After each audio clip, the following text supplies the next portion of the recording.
Ko sem pred približno 5 leti zaključila zdravljenjem limfoma, so bile moje misli usmerjene predvsem v to, da se vrnem nazaj v življenje. Ko sem zaključila zdravljenjem, me je najbolj skrbelo to, če bojo terapije uničile samo raka ali bojo mogoče uničile tudi tisto, kar je zdravega v telesu. In takrat sem izvedela za to, da pač obstajajo tudi pozne posledice zdravljenja za limfomom.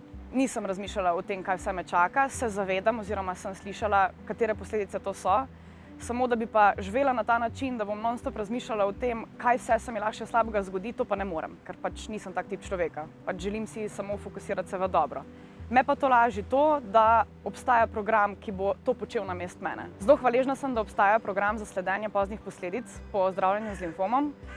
Ravno zaradi tega, ker to pomeni, da je meni osebno ta občutek varnosti povečan, s tem, ker mi je odvzeto to, da se rabim sama obremenjevati s tem, kaj vse se mi lahko zgodi, kdaj se moram spremljati. In zato sem res hvaležna, da pač obstaja ambulanta, ki bo skrbela za to in bo skrbela za mene še mnogo let naprej. Vsem nekdanjim bolnikom z rakom, se pravi vsem, ne samo nam limfomom, bi rada sporočila to, da je najpomembnejše predvsem, kako smo mi sami naravnani, to, da skrbimo mi sami za sebe in za svoje dobre počutje.